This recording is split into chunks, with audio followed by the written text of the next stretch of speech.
Hi guys, what's up? So, for this video guys is I'm just only going to share it with you kung ano yung nangyari this weekend sa Japan Cup. Okay, but before I'm going to proceed, I would like to say thank you ulit sa inyo lahat na nanonood. And sa mga nanonood din sa akin, parang nakikita ko kasi sa statistics ba yun? Analytics ba yun? Doon. May mga nanonood pero hindi pa nakasub. So, pasub na lang guys. Okay, so anyway, proceed tayo. So, this weekend pala guys ay Japan Cup event sa Tokyo, and same thing, one miss Hyundai, walang practice ahead a day before or during the race event day, wala siyang ganun na practice. Napaka-interesting talaga yung nangyari sa akin sa laro ng stock class ngayon this weekend. Medyo somehow I feel great dahil nga sa dahil sa a result, but at the same time, I'm disappointed for the result na nangyari. So, malalaman nyo guys sa huling video. So, just stay tuned lang talaga until matapos yung video. Kasi, meron parang, bibigyan ko din kayo ng, ang tawag nito, parang open conversation sa video na to. So that you can have your own opinion, you can have your own, parang ganun ba? Dahil nga sa nangyari. So, anyway, proceed lang tayo guys, So, during ng stock class, nasa dalawang kasi yun guys, dalawang layout, no? Pero same layout lang siya, pero nasa nasa dalawang course ba? So, N course ako, yung isa kasi F course. So, don't worry guys, ko din naman yun, ipipin ko din yung runs ko. So, ang specs ko pala dito guys ay 5.1 and hyper dash. Yun ang specs ng auto ko ngayon.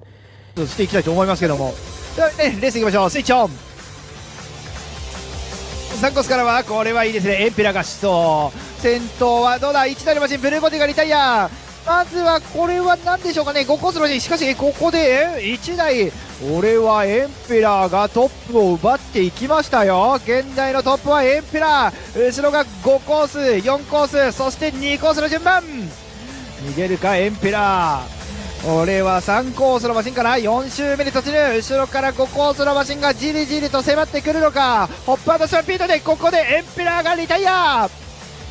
さあ戻ってきました。ゴーリがもうあと1周だ。さあ残すところあと1周、戻ってくるのがどうでしょうか。5コースが後ろからもう2台のマシンが迫ってくる。5コースがバーストストレートを抜けてゴーリーおめでとう。戻ってきますのでマシンキャッチお願いします。はい、OK です。では二次予選の方でお待ちください。Hi guys, nakaupo tayo. Ito. Ito.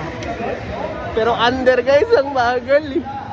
Nako, ewan ko dito. Walang setting. Ito pala yung guys, first na lapag ko is fifth lane. Tapos pangalawang lapag ko is first lane. Ito naman sa quarters to eh. First lane din. ここで入れたらそう工具入れにして自分で運ぶってなんか可愛いですよね。それよりありだと思いますよ。さあレース行きましょう。こちらは二次予選ですね。では決勝。さあ決勝に残るのはどのマシンであるのか。まずは1周目のキャバレリークライム。まずは3コースのマシンが先頭だ。3コース、1コース、後ろが2コース、4コース。ちょっとバランス崩したが、ここでリタイアしたのは3コース。1コースのマシンが戻ってくる。その1コースの後ろ、3周目、2コース。そしてもう1台は4コースのマシン。マシンは現在3周目に突入。1コースのマシンがキャバルリークライムを着地決めてきた。そのまま1コースが逃げてくるのか。後ろから2コースが必死に追い上げる。さらにもう1台後ろから4コースのマシンが追うレース展開は4周目に入っているぞ。さあ1コースのマシンがバーストストレートを抜けファイナルラップに入った。1コース2コースはファイナルラップ。ホップ&スタンピードを見事クリアした1コースのマシンが今シックの谷を駆け抜けてバーストストレートからゴールイン。新キャッチねお願いします。はい、では緑レーン戻ります。はい、おめでとうございます。じゃあ決勝ね頑張ってくださいね。あのリュックガイさんと色違いじゃないですか。タミヤのあれですか、はい、あれは私が今使ってるやつのもう1個前に使ってたプットインバックパック2の方なんです。持ってました。はい、持ってて、そう。まあでも正確に言うと、はい、私のやつは一番 So 最初。 pag nanalo kayo guys sa Japan Cup, pag maglaro kayo, lalagyan ng sticker yung niya ito. Tapos ito yung number mo, pang 10 kang nakapasok, pang 10 kang nanalo. Okay? So yan yung numbering mo. So ibig sabihin sa stock class, Ako yung ikasampung pumasok doon sa quarters. Yun ang ano doon. And bibigyan ka din nila neto. Ano ko lang guys ha. Sige, move ko lang. Ayan, bibigyan ka nila ng papel neto. Na waiting, nakalagay dito waiting for finals. And then, so babalik kami, nilagyan kami ng oras. Babalik kami ng alas 3 ng 25. Yan. Yan. Sa mga ano lang ha. Para aware lang ba yung iba. Baka mag-visit kayo dito sa Japan tapos gusto nyong matiming, gusto nyong sumali na ano, Japan Cup, eh at least meron na. And also, they were going to give you this one. But anyway, yun na, bago pala nag-umpisa yung quarters, kwento ko lang din. Ano kayo dun guys, magpipila kayo dun. Tapos, kunyari ako, kasampu ako, diba? So, kaming 10 una, kami unang tinawag. Tapos, may raffle yun. Kukunin mo, I mean, parang ano siya, ira-raffle yung mga numbers nyo. So, nakuha ko, 2. Kaya, may video ako nun guys na, pinicturean ko na binigyan ako nila ng card na, 2. So, ilalagay ko lang din dito para at least alam nyo kung ano yung tinutukoy ko. So, ibig sabihin nun, naglapag ako sa lane 2. ね、はい大人の部は今日はなんと人数が多くて、そうですね準々決勝からとはいいうことになります、まだちょっと勝ち抜かないといけませんが頑張ってください、じゃあ5名でのレースですねはいスタートしていきましょうシグナルに注目スタートさあスタートしていきましたトップのマシンはおっとここでコースアウトかさあどうでしょうか5コースがトップですね紫色のマシンが速いさあどうでしょうか5コースのマシントップは紫色のマシンですよさあ2コースが追いついてくる赤いマシンかな赤いマシンが追いついてきますねさあどうでしょうか5コーストップおっと2コースがここでおっとコースアウトセーフかさあなかなか見づらい位置でちょっとバランスを崩しましたが2コースのマシンですねトップです2コースのマシンがトップ4周目に入ってますねさあレーンチェンジくぐってここで戻ってきてファイナルラップさあ2コースのマシンここでファイナルラップですファーストキャントバンクからさあレーンチェンジの下をくぐってさあキャバルリークレイムそしてシックの谷からサンダーフーバンクそして戻ってきて今2コースがトップチェッカーを受けましたおめでとうおめでとうございます。ではマシンキャッチエリアでキャッチをお願いします。はい、おめでとうございます。ではスタッフがご案内いたします。 And then, nung eto yung nangyari. Nagkaroon ng tama yung brakes ko dito. Ito guys, yan.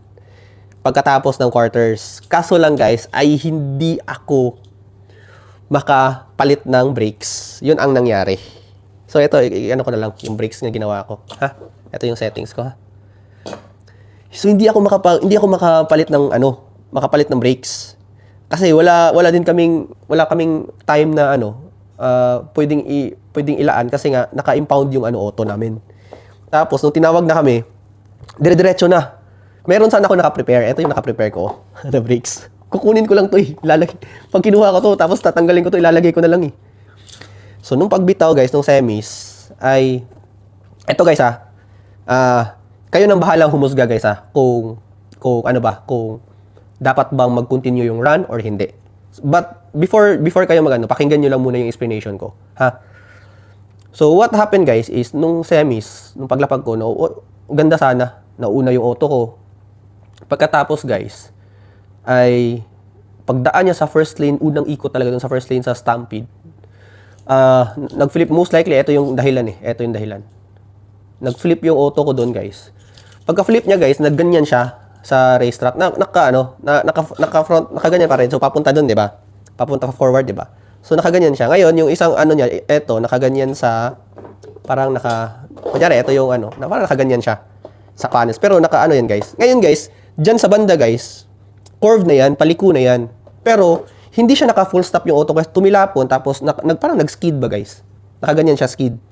Hindi yan naka-full stop, tapos paliko. Ngayon, nung may dumaan na yung kabila, guys, na auto, siguro might be, pero hindi ko talaga sure kasi mayroon kasing chance pa rin guys na kasi hindi naman siya naka-flatted na nakaganyan guys eh.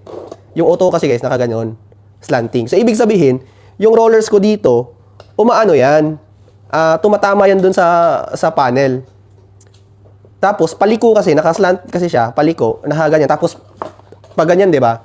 So nag-recover yung auto ko niyan, na ganyan, nag-recover siya, umandar. Pero ang ginawa ng Marshall, kinuha niya, dinampot niya yung auto ko. Kung kailan naka-recover na yung auto ko. Kinuha niya. Yun ang Tapos, kinontest ko naman doon, kaso hindi nila pinansin. Ngayon, nabuisit lang ako kasi, nung well, lumakad na ako. Tapos tinanong ko ulit yung ano, yung isang ano doon, isang marshal doon, yung ano staff na parang siya yung nagbitaw doon sa ano, siya yung parang nag-marshal doon sa akin nung nagbitaw ako doon sa round 1 tsaka round 2. Sorry guys, ano, medyo naputo lang saglit kasi ano, may may nahulog eh. But anyway, continue tayo. So yun nga guys, nagreklamo ako ulit doon sa isang staff na yun, siya yung marshal na yung sa round 1 tsaka sa round 2 na bitaw ko. Ang sinabihan ako na dapat daw nagreklamo daw ako bago daw naglapag yung sunod na naglapag sa amin. Nagreklamo na nga ako doon kaso hindi nila pinansin. At saka guys, doon sa ano ko, sa position ko guys, sobrang na-confused talaga ako na anong nangyari, ba't dinampot yung auto. Kasi nasilip ko lang, tumakbo pa yung auto ko. Siguro yun na yung time na nag-recover yung auto. Hindi ko talaga napansin na nag-flip siya. Ngayon, tiningnan namin sa video na yung sa live nila, yun nga, kinontest namin. Kasi ang nangyari kasi is, ang sinabi nila sa akin is ano daw, ano daw yun, parang wala daw yun, bali DNF na daw yung auto. Sabi ko, paano nagiging, ang ano namin, question namin, paano naging DNF siya is live race. Ang tawag kasi dun sa, ang nangyari kasi guys, as long, eto guys well, eto, hindi naman ako expert guys na no, sa ano. Pero eto lang yung pagkakaalam ko ha. As long as live race ang nangyari, ibig sabihin, yung auto mo, nasa lane mo pa rin. Tapos, kunyari guys, tumagilid yung auto mo. O, di ba? Tumatagilid na yung auto mo, as in ano na, or nag-flip yung auto mo, pero nag-ano pa yan, hindi pa yan totally guys nag-stop. Hindi yan dadamputin ng hindi yan dadamputin basta-basta ng ng marshal eh. Kasi live racing ngayon nangyayari. Magiging DNF lang yun pag naka-fully stop yung auto. Ang nangyari kasi sa akin is hindi siya naka-fully stop yung auto. Bali, galing kasi siya sa momentum, nag-skid yung auto, tumagilid, somehow tumaob siya. Pero hindi kasi siya flat-footed. Kasi kung naka-flat-footed yun na tumaob na ganyan guys, sa panel, hindi na yun talaga magre-recover. Kaso lang, nakatagilid siya na ganyan. Yung isa niyan, sumabit doon sa panel. Eh, dahil nga, tamang-tama din yung layout, paliko na din, momentum, tapos paliko din sa nakaskid. Paliko din. Might be. Ilagay na natin for discussion, na tamaan siya. Tapos, kaya siya nag-recover. Lagay na natin, ganun yung nangyari. Yun ang nangyari. Eh dapat considered kasi part of race yun eh. Yung tinamaan yung auto mo, whether mag-course out, well, kung nag-course out auto mo, tinamaan ng iba, wala kang magagawa doon. Kung hindi ka naman nag-course out, wala, goods lang din. Pero, ang sa Japan Cup kasi guys, ganito yung alam ko ha. Pag tinamaan, kunyari guys, bigyan ko yun ng ibang situation. Kunyari, yung auto mo, kasi nangyari na to sa amin guys eh. Eto, nangyari na talaga to sa akin. So, yung tito ko, sinali namin sa Japan Cup. Naglapag siya, open class, gamit auto ko. Yung auto ko guys, habang on air, nakatalon, tinamaan ng ibang kotse.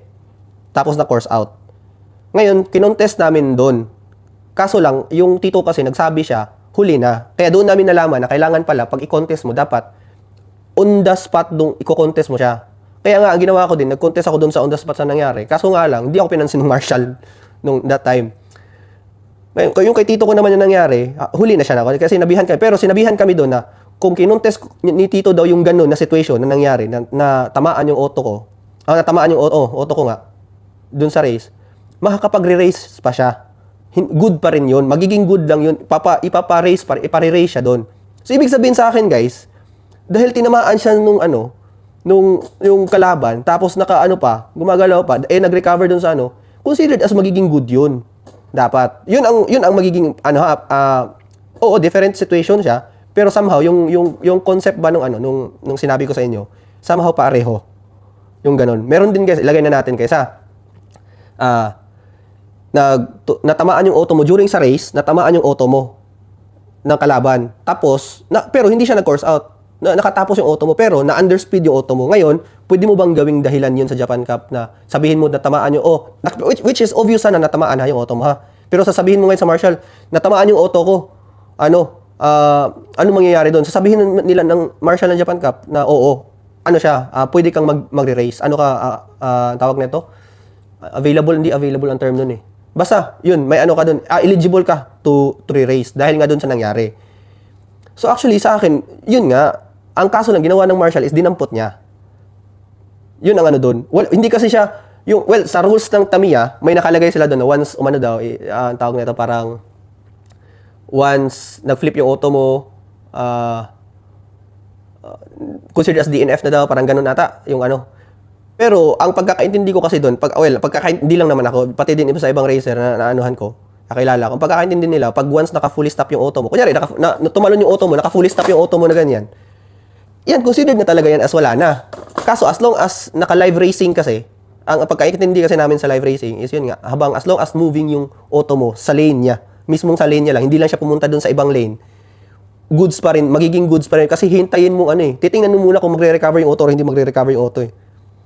So, yun ang nangyari, guys. And, tingnan nyo na lang sa video, guys. Medyo mahaba lang yung in-explain ko. Pero, kasi siya, parang din siya parang learning experience siya. Well, I'm just only, tawag nito, discussing this with you guys, para at least naman, if ever mangyari sa inyo, at least you will have your own, or we will going to create some discussions regarding this, kahit sa comment section lang. At least you will know. And then, please also, bigyan nyo ako ng kung ano yung mga, nyo din, yung parang, comments nyo regarding dun sa nangyari. But anyway, bago kayo mag-comment, panoorin nyo na lang yung video. So, eto, ilalagay ko lang dito. Okay?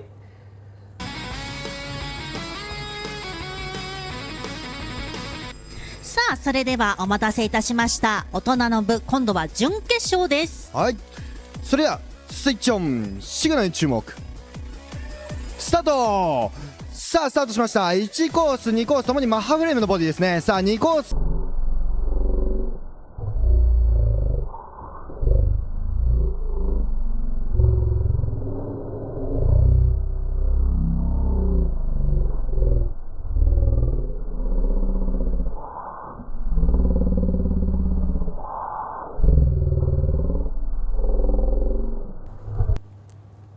So, yun guys, yun lang yung regarding dito sa video. So, I think nakita nyo na yung sa video. So, kayo nang humusga guys kung ano ba talaga yung nangyari. Kung dapat ba pinagpatuloy ng Marshall yun, hindi yung kinuha yun, yung auto, kasi yun nga, kayo na bahala. Well, sa akin guys, tapos na ako neto. Medyo, wala na ako guys, okay. Nung pagkatapos nung nangyari guys, accept ko naman din talaga. Ganun na talaga yung nangyari. Iniisip ko na lang na wala, ganun talaga. Next time, bawi na lang. Kasi, next time, mas maigi na yung manalo na, walang nangyaring So, yun guys, I hope lang, next time, well, sa open class, let's discuss that on another video. So, I hope lang meron ulit na stock class na laro dito. Kasi, babawi talaga ako. Kasi, 1D pa yun eh. Yung Tokyo 1D pa kasi yung nangyari. Ang mangyayari next time is 2D. Same layout lang yun pag ganun. So, yun talaga yung plano ko. Babawi talaga ako dun sa lapag na yun. So, yun guys. Anyway, well, let's not, hindi tayo magsalita ng patapos, kasi hindi naman natin alam kung ibibigay sa atin. So, yun nga. Anyway guys, hanggang dito lang muna. And pasensya and salamat sa panonood. And hope kayo din guys, you have a great day and ahead of you. And God bless and see you again for my next video. Salamat guys.